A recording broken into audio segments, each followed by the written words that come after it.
Hello, everyone. Welcome to Masters in Travel. I'm your host, Whitney. Here with me today is Lotte Gossage of Hotel Fam Club. Lotte, welcome to the podcast. Thank you. Thanks, Whitney, for having me. Lovely to meet you. Where are you currently?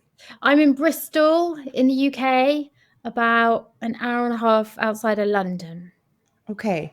So, we got connected to each other by LinkedIn, which is just hilarious because anyone who listens to my podcast knows that I'm not on LinkedIn very often, but I'm trying to be there more. And now look at what came of it. I know Um, you. So, Please. Hotel Fam Club, just the name in and of itself, of course, got my attention just as a travel professional. So, can you give us elevator pitch style? Because I'm going to go out on a limb here and say that no one or almost no one listening has heard of Hotel Fam Club. So, will you tell us what is it? Yes, I don't think anyone has heard of Hotel Fan Club, and that's fine. It's Which is a good. club for entrepreneurial and proactive travel advisors in the UK at the moment who want to stand out and do something a bit different with their travel business. And it's a club that has been created to help them create their own familiarization days. Okay. So we create everything they need from even email templates, understanding how hotels make decisions. They can join and then reach out to hotels and holiday homes and create their own. No waiting around for the agency or the trade partner to release them. High level, on board with your philosophy, Lottie, because a lot of what I've read on your website and on your LinkedIn is what I've been kind of complaining about and just moaning about for the last 5 years. So I was like, yes, she gets it. So we'll get into this a little bit more. So you said currently it's only for advisors in the UK. So maybe by the end of this conversation, we can talk you into considering US advisors. Yeah, I'll book a ticket. I'm happy to come over and we could discuss it next week. Okay, Yes. everybody, be nice. Okay. Or someone's So, going to be like, oh, what a good idea. And they'll do a no, competition. we don't do that. No copy pasting. We expand. Okay, so let's take a step back just to understand a little bit of context. How did we get here? What's your background in the industry? What experience do you have? And ultimately, how did you identify this as a pain point that needed potentially to be solved? Yeah, it's crazy. I've always loved hospitality. Actually studied hospitality at university in Birmingham in the UK a very long time ago. I think it was actually the pilot like hospitality degree. Oh, One of the main, yeah, I think so. It was 4 years. Don't know how they crammed 4 years of hospitality all that time ago into it. But when I found out about the course, there was a 1 year placement where you could go somewhere else in the world, and I saw that Hilton Head came up, and it was a Crown Plaza at the time. And so I just had my eye on that. I was like, I'm going to go and I'm going to get on that internship at Crown Plaza, Hilton Head. So I did. So I had the best year of my life. And that started me working in kind of lots of different aspects of hotels. Then I traveled a lot. So my life has taken me to lots of different places. I spent lots of time in Asia, loads of time in Japan, traveling around Southeast Asia a lot. Then I ended up in Oman working for Six Senses. So very random because I was teaching English in Japan. I actually started at Six Senses as the English teacher, and then oh, moved into a sales role, which was really cool. fascinating. Yeah. I Uh, was teaching English in China and then started working in a five-star hotel in Shanghai. oh my gosh, how amazing is that? Right? It's just, Oh, teachers are hoteliers and hoteliers are teachers, apparently. apparently it's the people skills, isn't it? You've got the people skills. I'd love to be. Communication skills for sure. Yeah, it definitely helps, doesn't it? For sure. So yeah, and then I ended up in working in sales, and then moved away from the resort. The resort was, let's be honest, to be a sales executive at somewhere like Ziggy Bay. I'm talking quite a few years ago now, was just incredible. And we used to host, of course, some ultra luxe travel advisors, quite a few from the States. Um, and let's be honest, if people are coming to look around, you know that they're going to have a lot of clients. It's a different kind of sell. It's not a hard sell really. But yeah, that was an amazing experience. And then I moved back to Dubai and spent time working at a private members club. And that's where I met, of course, loads of entrepreneurs, loads of startup founders from all over the world. And then tried to build a few myself around the direct booking problem. So very, I'd say naive. I thought I could just go in and be like, yeah, of course, booking.com, whatever. Fast forward now, booking.com like the talk of the world, not the town. But I just tried to create a few platforms and it was good. I had some really good experiences. I had the stage at Arabian Travel Market talking about it. I should have known though when I asked if there were any questions, they were like, no questions. So I knew something was off there, maybe with my elevator pitch. And just, of course, the funding to build something that was ultimately going up against the OTA giants. Yep. Yeah, but a huge learning curve. And yeah, I think with the club now, I'm glad, of course, genuinely glad I had all those experiences because 100%. building a better business, right? Yeah. So yeah, and COVID brought me back. COVID brought me back to the UK. I was in Dubai building, just a little bit worried financially, and I had some amazing friends I could stay with, but I just had to be really careful financially. Came home, been back in Bristol ever since. Okay. Wow. So So exciting. so you've been in hospitality from restaurants to private members clubs to hotels, like the whole spectrum of hospitality, which is great because they're all similar but different. Yeah. What's the connection to travel advisors? Because this is Hotel Fan Club is a specific resource and platform and tool for travel advisors, right? So where did this connection come in? What happened one day when you woke up and you were like, this is a problem that I would like to try to solve? Yeah, so when I built the irony being just before COVID hit, I hate to use that word, but just before it hit, I had an idea of a startup called We All Need a Holiday, and it was to give away hotel stays. The irony being fast forward 6 months, we literally all needed a holiday, but we're going to be having one, and I had no idea. So the idea was that I would create holiday stay giveaways at hotels. They would give me a stay. In return, I would share a database. Of course, people would love to win a holiday. We all do. So I was giving hotels databases. But again, it was just quite challenging. I wasn't making any money. I didn't want to turn it into some kind of lottery. I just feel a bit weird about that sort of thing. So then I, scrolling on Instagram, the days when it wasn't so intense, like 4 or 5 years ago, it was less intense, wasn't it? You could scroll and it was a bit more It's like chill. banana bread recipes. Yeah, that's it. Yeah. It was just more enjoyable, although I do enjoy Instagram still. And I do still make that banana bread. Yeah. You know what? I never made the banana breads, but I can't cook, so that's an excuse. It's so easy. Literally, I'll send you one. It's so easy and so Have you delicious. enhanced it though over the years? Has it got like No, I literally make the same one every time because it's so good. Well, I throw in some chocolate chips once in a while. Yeah. That's my enhancement. Mm-hmm. Maybe I should. Maybe I'd just give it a try. No, I haven't got any bananas. Maybe tomorrow. Anyway, You're in such founder mode. You're like, I have no bananas. I cannot make banana bread. I don't know where I would find bananas for such a thing. There are probably some in the freezer. But goodness knows how long they've been in there. That's what I'd be worried about. Okay, when you come to launch Hotel Fan Club in the US, I will bring some banana bread. Amazing. That'll be a celebration. How exciting. I might not have time to eat it, but thanks. Oh my gosh. So, we all need a holiday. Yes. Okay, now you're scrolling Instagram. And then I noticed a few more travel advisors who were home working agencies. All of us.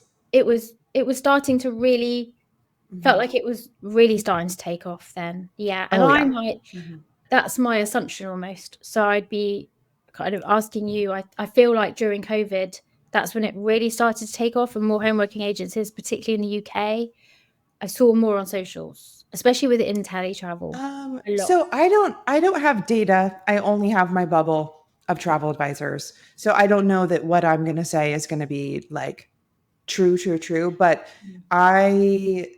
the the understanding that I've gathered is that the rise of independent contractors, which are almost all home based travel professionals Yeah. starting their own kind of small business, was on the rise with or without COVID. Now, COVID might have exacerbated it or like really kind of sped it up.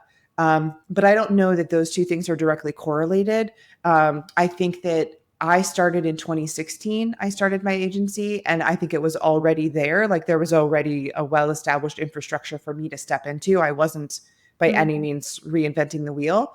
But I think that all of the agencies that I know about, like host agencies, what I'm thinking about, because that's what in the if it might be super different in the UK. So you tell me, but in Yeah. the US, a lot of ICs are connected to host agencies, and those numbers that I'm seeing, host agencies are just getting bigger and bigger and bigger, which just shows like Yeah. the number of people entering the industry as an IC. So I Yeah. would definitely agree with you that the home based agents and the ICs, the number of us have increased substantially. I don't know if COVID is a factor or if COVID just happened to happen Yeah. during that time, but I think it was on the rise with or without COVID. Yeah, I think that probably could be similar because also when I was seeing all the I hadn't really thought about. I'd seen, of course, travel agencies like the particularly because I worked with Six Senses, I'd worked with the luxury one. Yeah. I hadn't really thought about the homeworking side. So Mm-hmm. I joined a franchise in the UK, so signed up, paid the fee, um, got into it, but wasn't really I was I was struggling to really get into it. So I love hotels. I love finding people those special hotels and resorts. And I guess in my mind I've always had the luxury or the boutique. It doesn't have to be ultra luxe, but the boutique and the hideaways. So I was helping people find those, but I wasn't doing the full package. I wasn't doing flights. What I liked was just staying in my lane and just sourcing hotels and Just resorts. being the hotel expert. Yeah, trying to, and then realizing, God, there are so many everywhere. And so I joined it, did a bit of help then, and then it kind of evolved a bit. So at the time it was quite a small home working agency. So I helped with some lead generating some leads for other travel advisors.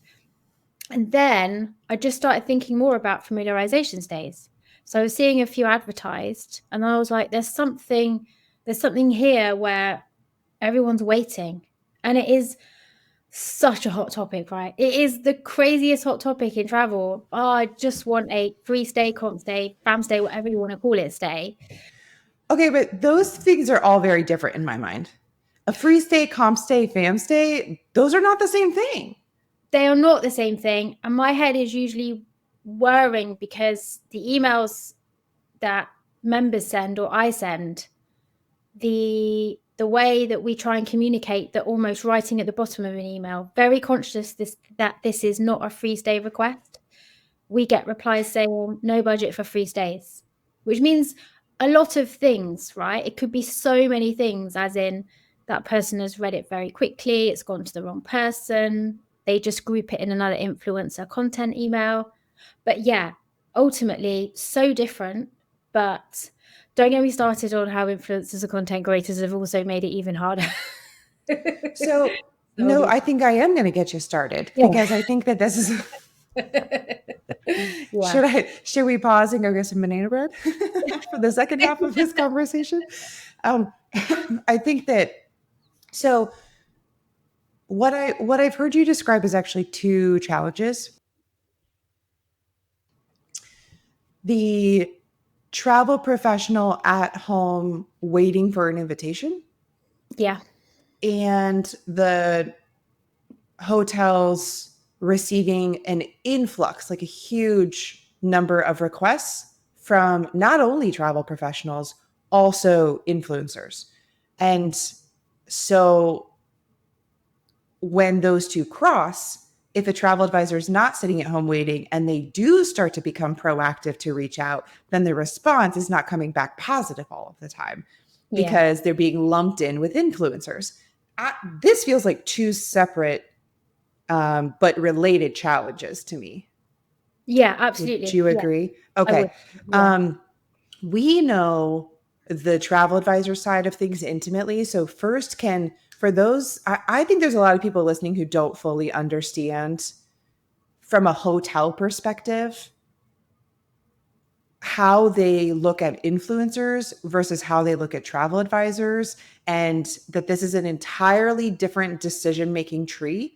It is involving totally different positions on property. The Yeah. way that they're thinking about, is this a valuable opportunity or not, that decision lies in two totally different offices.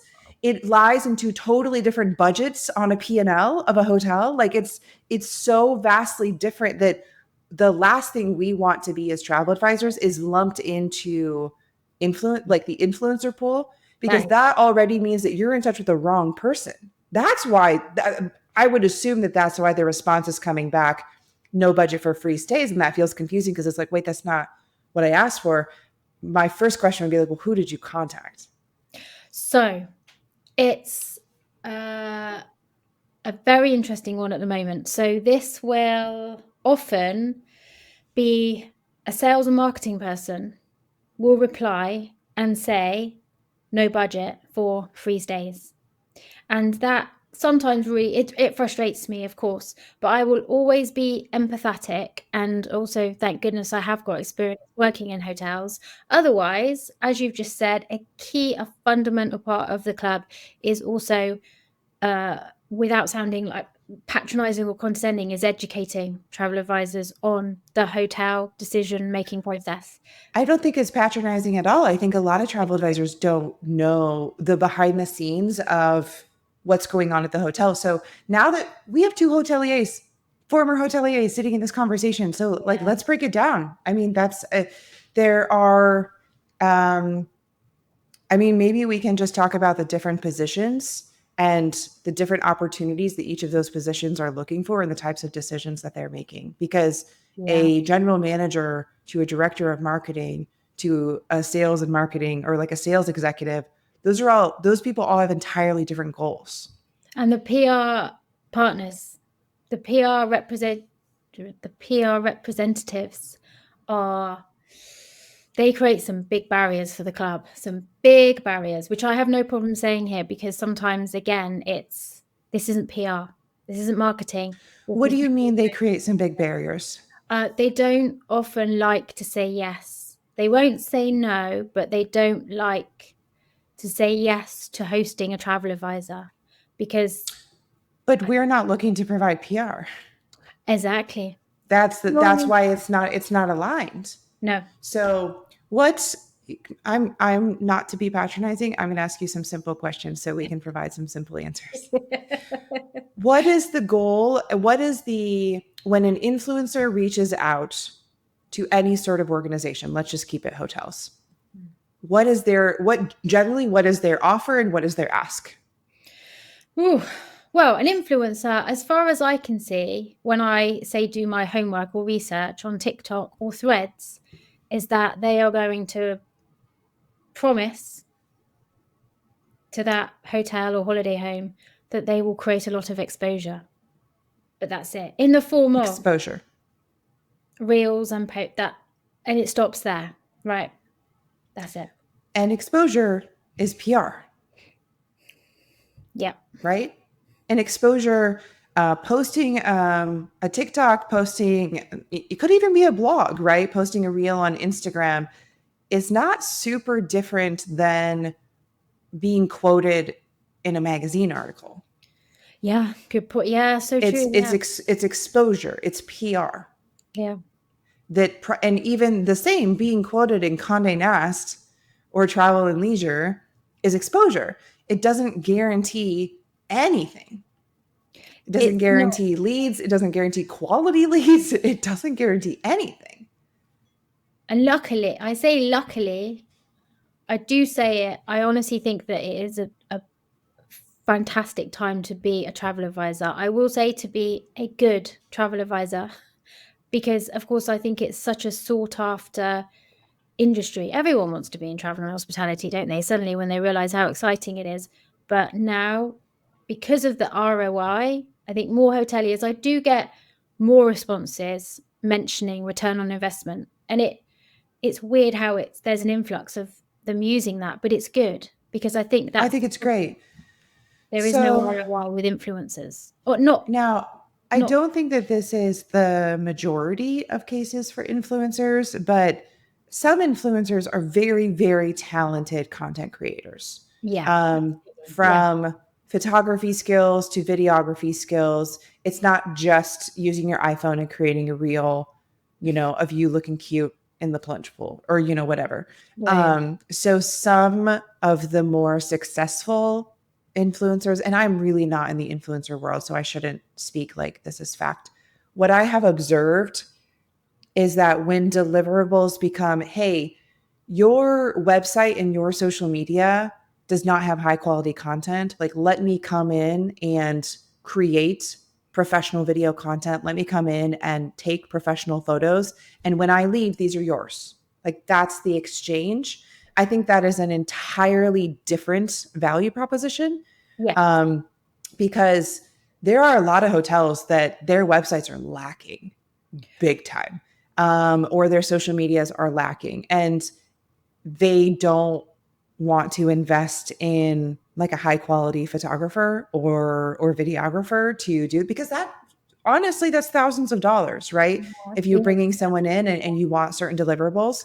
yeah, um, on the flip side, super professional photographers and videographers would like to be paid. They're not looking for a free stay. Like if they've built their business enough, they're not looking for trade.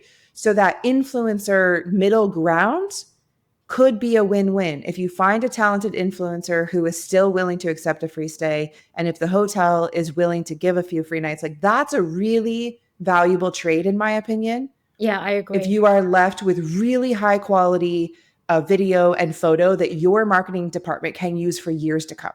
Yeah, That if that's what's always going on, that's incredible. And I just don't think that there's enough of that. I think there's some of it and there's just not enough of it.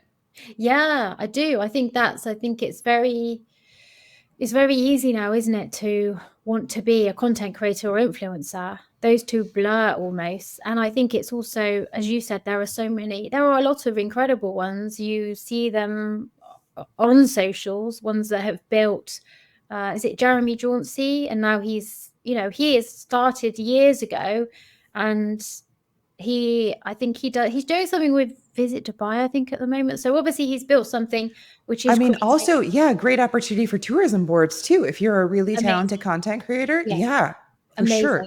So he is and almost cutting off a lot of influencers, but then it's the creme de la creme, almost the best. And having that leverage is Mhm. great. But I think and also what is almost a bit of those like mini epiphanies when even I have to remind myself, hang on a minute, all these hotels have guests that are staying and could potentially share. Some guests stay, and then you look on a hotel's website and a guest has shared the most stunning video or Beautiful. Hmm.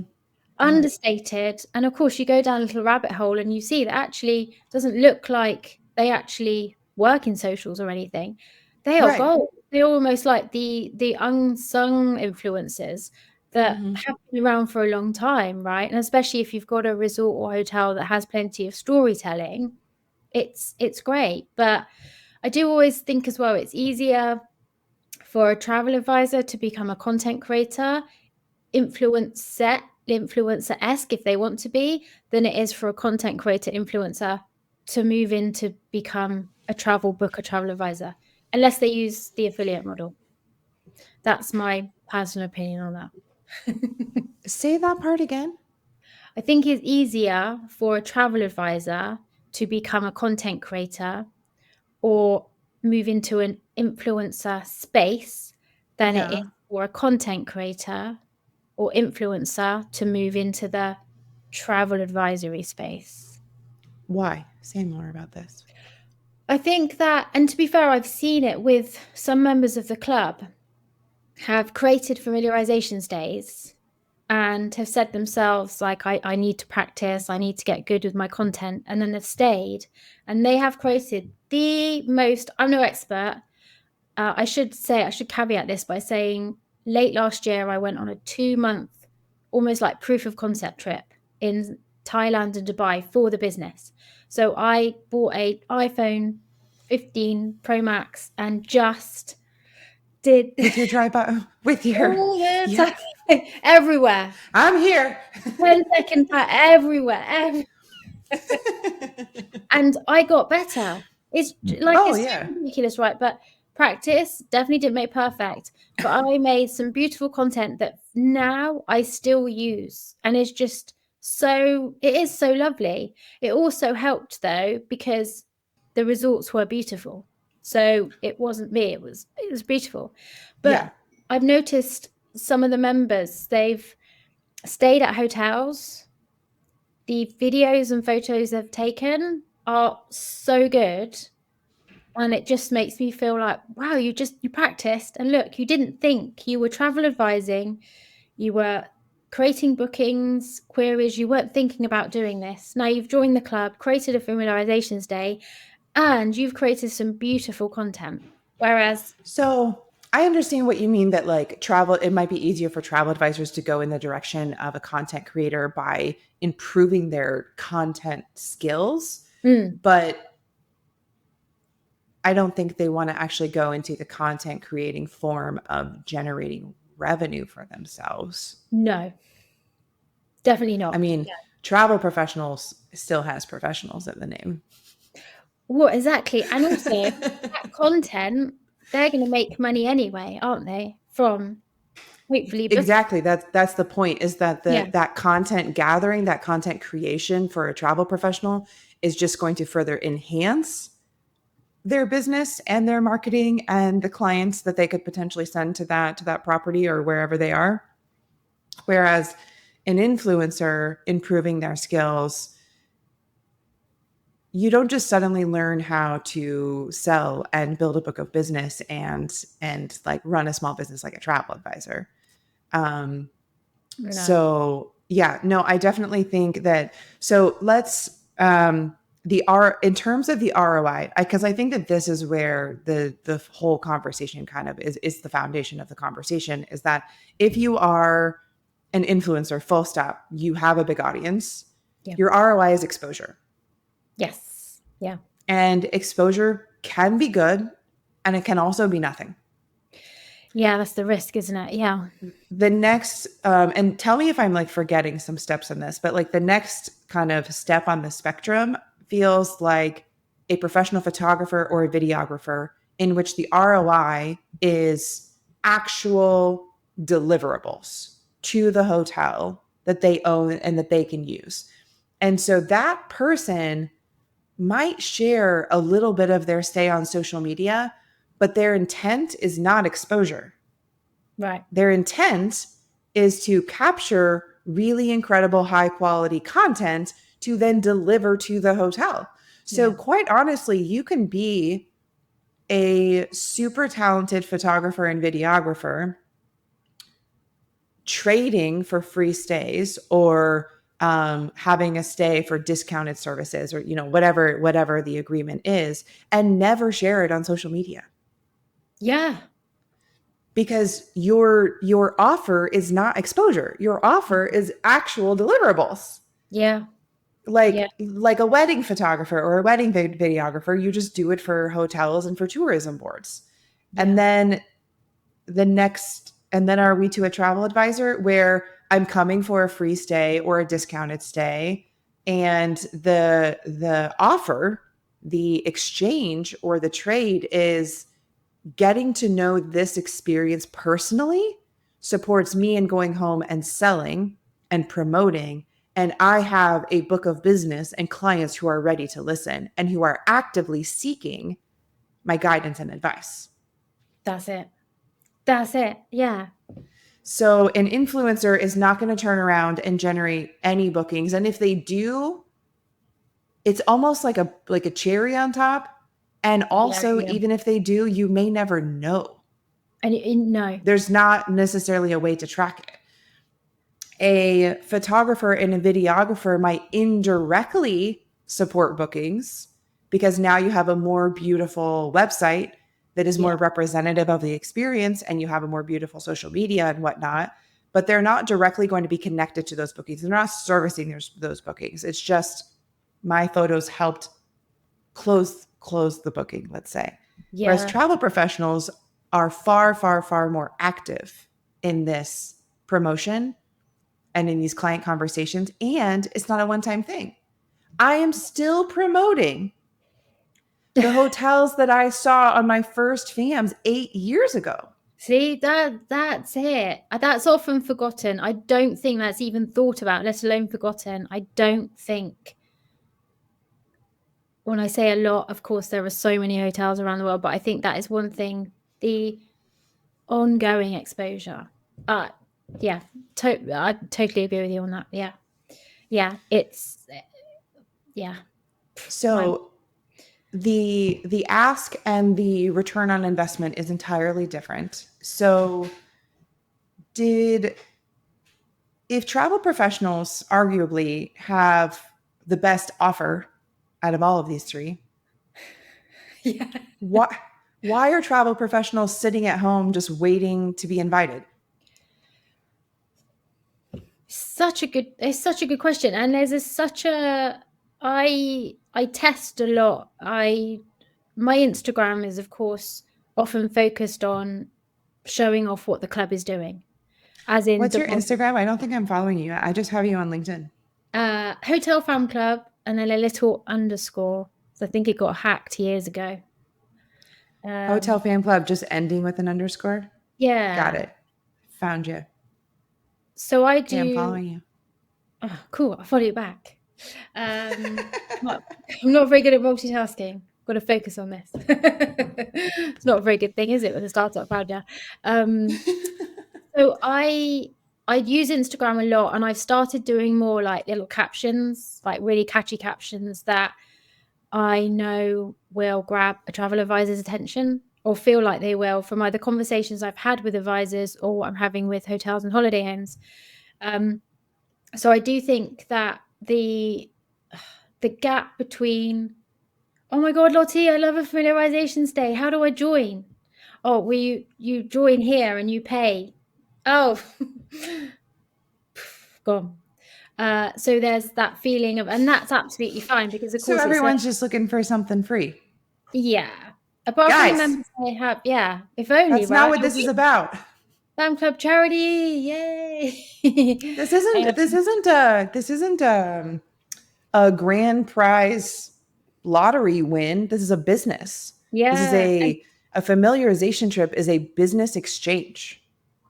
and it's almost, I think, also interestingly what you said, Whitney, earlier about it's how hotels function.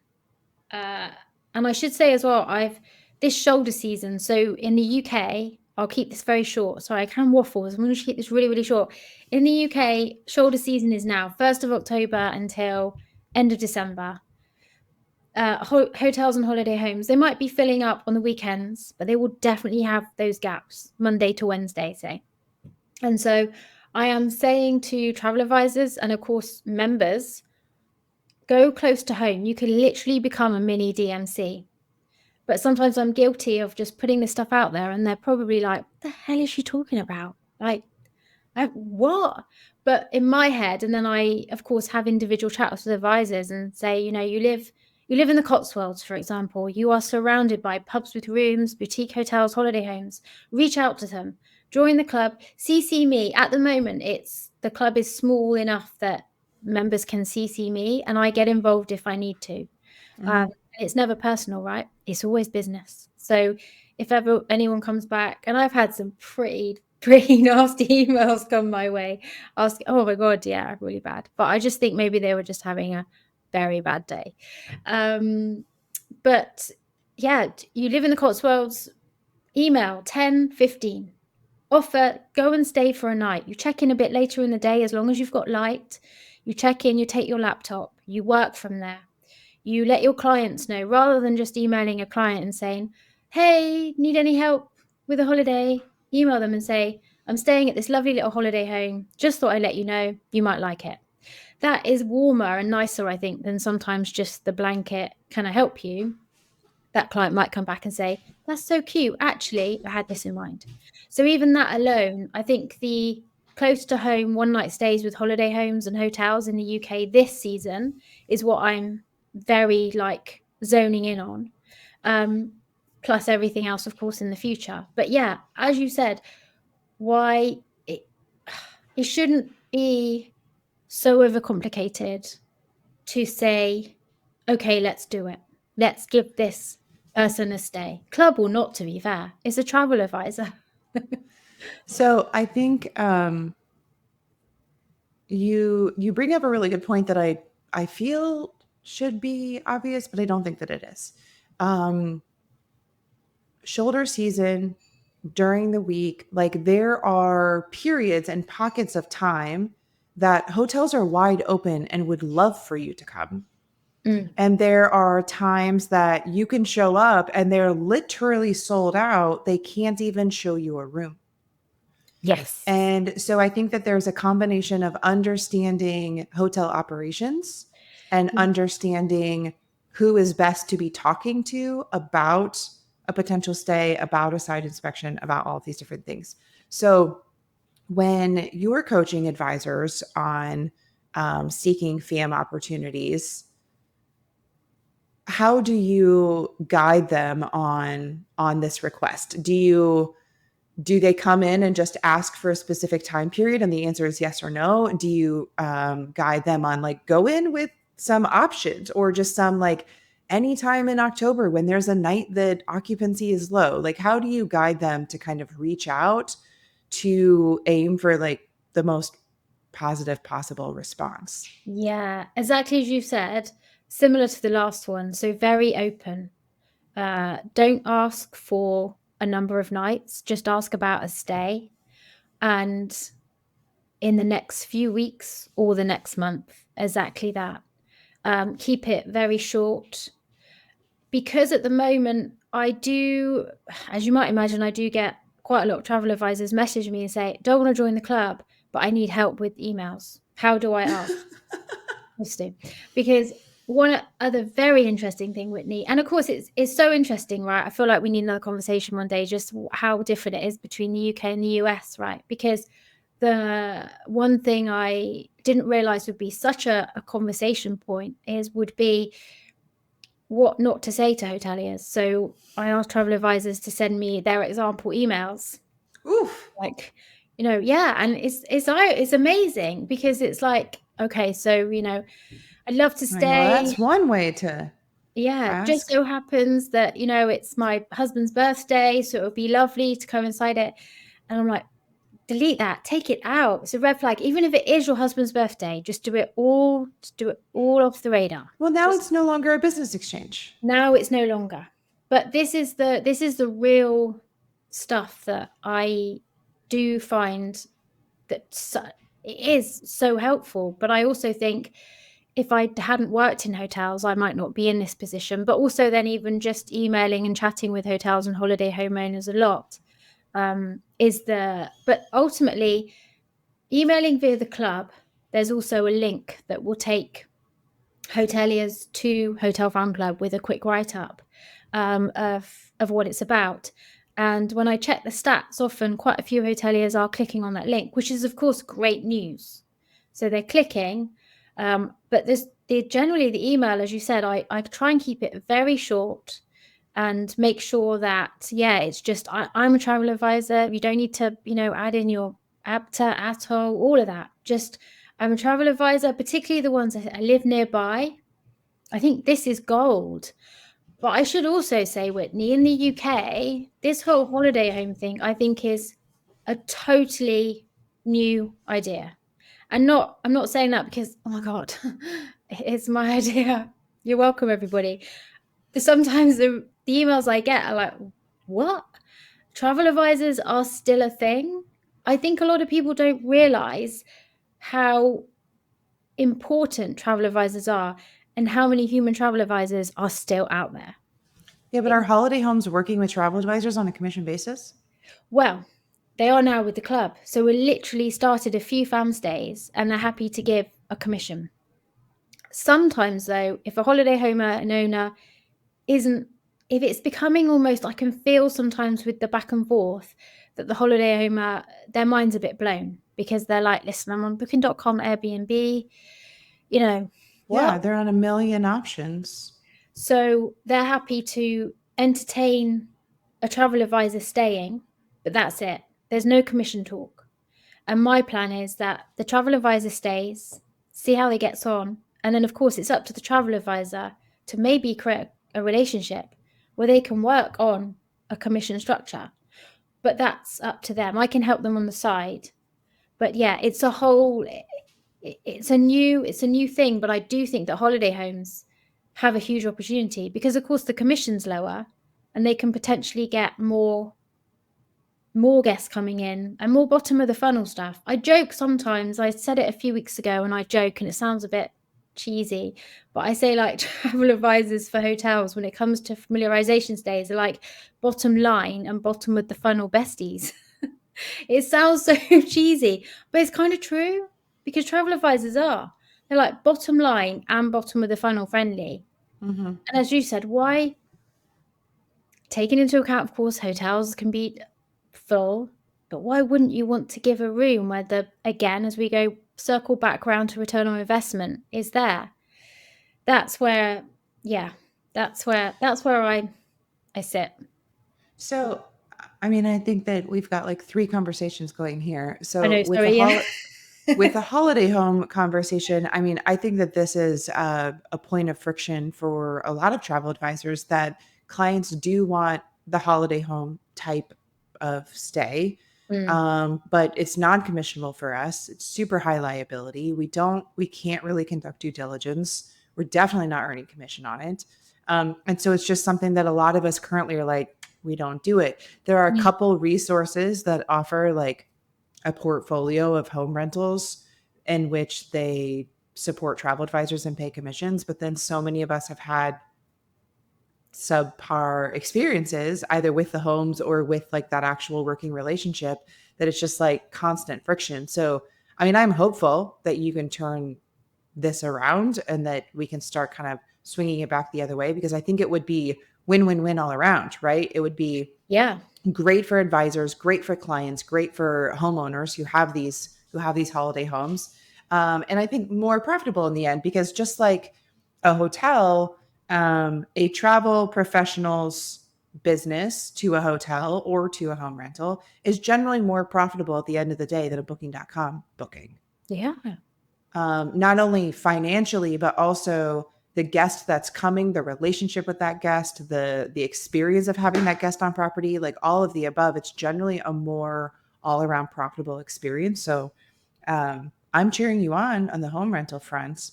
Um, oh, that's good to know. And I everything you're saying as well, and I think I'm guilty of probably, again, as you said, lots of travel advisors are probably like, yeah, I guess. But yeah, it's everything. All of this stuff sometimes does feel like the outside looking in. Easier said than done, Lottie.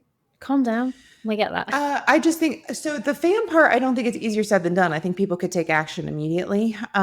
So Mm, the only like pushback I would have on the FAMs close to home is I think that close to home might be a great way to start and a great way to kind of like practice of just actually that I mean yeah. that's what I did when I got started to like practice, you know, reaching out, going to do a site inspection, understanding how they work, making sure that I'm asking good questions. But not very many people, well, I won't speak for everyone. A lot of the travel advisors that I know, we're not selling our home geographical area. We're selling a lot of people who live near us to get to go further away, right? Yeah. And Yeah. so, um, but I think the point is that everything that you're teaching and that you're guiding in terms of who to reach out to, what to say, what not to say, how to compose the emails, this could be used anywhere, regardless of whether a hotel is close to you or not. Yeah, it could be. It could. I think it's, and as you said as well, it's a confidence building exercise and even content creation practice, talking to hospitality people. because travel advisors, they might deal consistently with their trade partners, their bent backs and wholesalers, and not often deal directly with hotels. I do think as well it's interesting. Some members are quite new to travel agencies. Say they've joined a home working agency 6 months ago, but they've just hit the ground running, doing really well. But usually I do notice that they love travel. So they are, and I do often say as well, it sounds so simple, doesn't it? But you kind of got to love hotels as well. You've got to, and again, don't overthink something. I think I posted quite recently on Instagram. Don't overthink a familiarization stay. Most of it should come quite naturally, right? You should be walking into a hotel and immediately thinking, I need to take some shots. I need to get the room before my stuff is everywhere.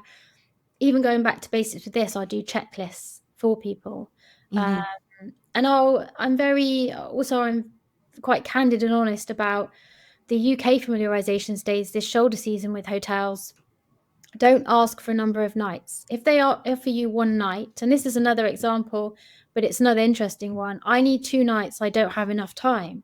You have enough time. You arrive early at that hotel before check-in. So you walk around that hotel and you do what you can before check-in, which is admittedly seems to get later and later, but it is what it is.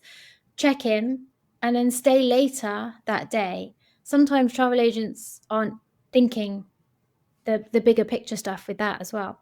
So a one night stay can be enough. And of course, that keeps the hotelier happy. If we're on a bit of a back and forth and I just can't quite get a yes from them, then sometimes that is listen, one night is their livelihood. This is all they do. This is what they do is sell. Then sometimes that will be okay, go on then. Oh, thanks. So I'm feeling a little bit of frustration because if I hear someone say that one night isn't enough, then I think to your point, one night is sufficient. But if one night isn't enough, then what is your plan? Yeah. Right? Like, what are you thinking that you're wanting to do while you're there? Because one night is a decent, if your focus is 100% the hotel that you are asking for a comp stay, one night is enough. You can experience multiple venues. You can go to the spa. You can see, you can do a site inspection, see multiple categories. You can gather all your content, et cetera, et cetera, et cetera. If you feel like one night isn't enough, then it feels like the purpose of the stay or the motivation for reaching out and wanting to stay is not aligned. Yeah, I Because agree. Absolutely. 24-hour, if your true intention is to experience the hotel, because that's the exchange that you're talking to the hotelier about. Yep. I'm a travel professional. I have a book of business. It is my intention to stay, to understand the property, to experience it so that I can go home and promote it and sell it. If that is the true intention, then you can accomplish a lot in 24 hours. Are there some properties that it would be really great to have an extended stay? Absolutely. You can also pay for it. It doesn't have to be full price. It can also be discounted, right? So I think that there's also, if you're feeling like one night isn't enough, then my question would be like, well, how are you planning to spend your time? Yeah. Were you hoping to pop into town or go do another experience or something that's not at the hotel? Because that's not what we're presenting to the hotel right now, right? And so I think that also back to like, it's my husband's birthday. Like, whoa, intentions are not aligned here. It is not the hotel's responsibility to celebrate anyone's birthday. Yeah. The hotel is running a business also. Don't make them feel awkward. Because literally some hoteliers are like, oh, it's the worst. Why? It is. I was on one of my very early FAMs. They invited our partners to join us, which was really generous. Mm. And I got on there and found out that one of the couples was using that FAM to celebrate their honeymoon. So cheeky. And I was just like, we've completely missed the point here. Like, this is a business exchange, and the opportunity to experience something nice and lovely that will support your business. And also it happens to be someone's birthday. Like, this is a bonus. The motivation to reach out because it's someone's celebration is the wrong motivation. And that is the quickest way to turn off like a business partner. And the business partner is the hotelier. Yeah. It it's yeah, it's so interesting though. It's such a learning curve because of course the more I feedback and the more I ask travel advisors, the more interesting it can get almost, and how you can break it down. And it is actually super simple from both sides. The If travel the advisor got, intentions are aligned yeah, and if yeah, the motivation is, I don't, there's a word that I'm missing. Like if the motivation is truly to yeah, get to know the hotel and to be able to sell it as much as possible, if that's the true motivation and everything else is secondary, then this should actually be pretty easy and straightforward. yes, It's when we start getting into, well, I would just really love a free stay. Like nothing's free. nothing's free. And I think that's why the good thing with the club as well. So the first is of course the membership fee, which is a barrier to entry, but it's I'd rather have, quality over quantity. Did I see that it was like 200 US dollars? Yeah, apparently that's a lot of money. Mhm. Oh, it's not It's bad. not a lot of money if the motivations are aligned. And it's for 12 months. We've got one member who's in Amsterdam at the moment. She created 2 familiarization stays at the end of last week in Amsterdam, and one is part of a core. So of course, having a brand as well, Whitney, for Hotel Fan Club is amazing because it helps. Well, of course, just with the integrity of the brand and what we're trying to do. And then she's building a Zanzibar fam trip for herself later this year, and she has got some fabulous fans lined up. It's I very really exciting. appreciate your approach in providing the tools and the resources and the guidance for advisors to proactively build their own FAMs. I started doing this a few years ago because I think the flip side of this is on the hotel or the DMC side. I see them constantly doing all of this work of like, well, what dates are going to work? And then where should we go? And what hotel should we include? And then we're going to have dinner here. We're going to have dinner over there. And Yeah, yeah, there's multiple people involved in putting together. And it could just be like a 3 or 4 night thing, like not even something huge. yeah, And then they send it out to invite to all these advisors just sitting, waiting for an invitation. yep, And then those advisors can't come, yep, and it's not because they don't want to, it's because, well, the dates don't work, or it's too last minute, or I have children, I can't find childcare, or I already committed to another fam that's, that's overlapping, or the dates are too close. And then there's all this laundry list of reasons of why that won't work. And I kept finding myself in this situation. And so I was like, well, I'm just going to build what does work for me. yeah, And I have found that DMCs and hotels are far more supportive of like, oh my God, you're going to come to me and I don't have to do anything other than like welcome you. that is huge as well. Yes, low key, just trust. Yeah. Absolutely. Yeah. Yeah, Yeah. It is. I think that right now, a lot of pressure and unnecessary expectations are being put on the hotel partners. And I don't think that that is fair. Um, I don't think that it is their responsibility to plan fabulous FAMs and get all these discounted and comp rates and then come to invite us and then we get to say yes or no. Like if you're a true business professional, seek out the opportunities that will benefit your business the most yeah, and then maybe invite another advisor. yeah, That's actually, so first I did it for myself. And then I started inviting 1 or 2 other advisors with me. So not only could I reach out to a hotel and say, hey, I'm interested to come. This is the time period that I'm looking at. Oh, and I'm also bringing 2 other top producing advisors with me. yeah.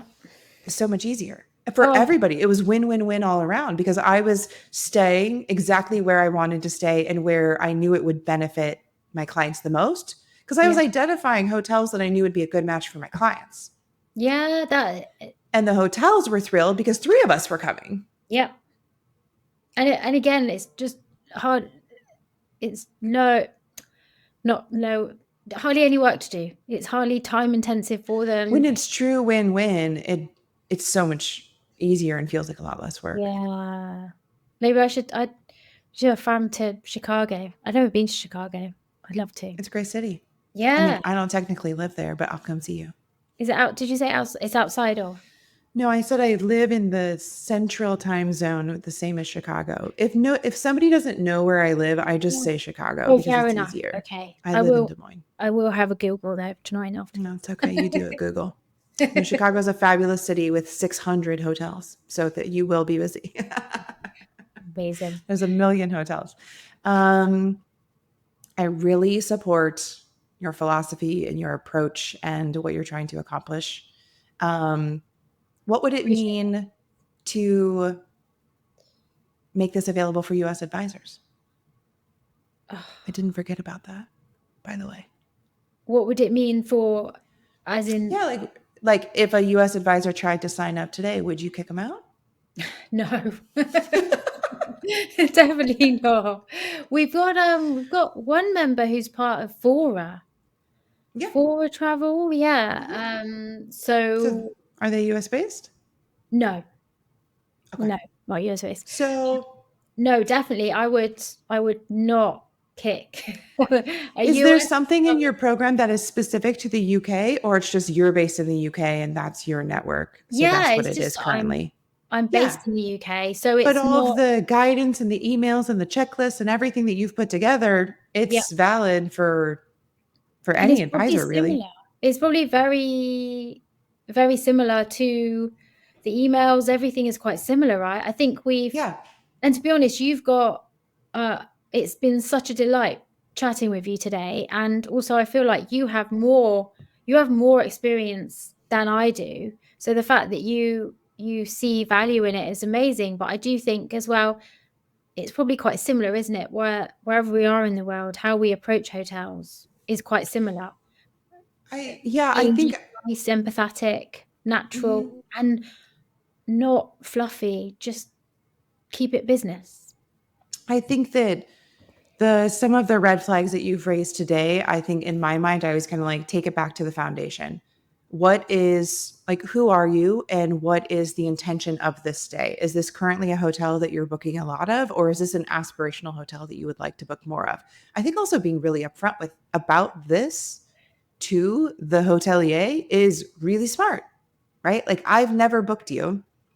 I'm generally booking a lot of XYZ, but I feel like if I was able to speak about this property from personal experience, clients would be interested.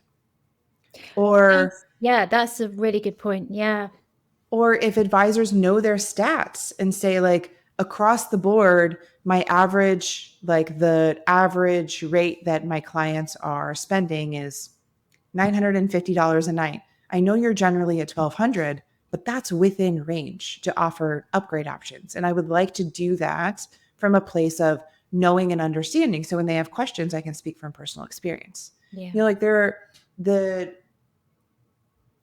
going asking for a free stay on a weekend for your husband's birthday is just like such a I just piled them all into one example. I understand that wasn't the case, but like just going yeah, back to the basics, this is the wrong motivation. So next, try again, right? Like we have to still make sure that the initial motivation is professional to professional.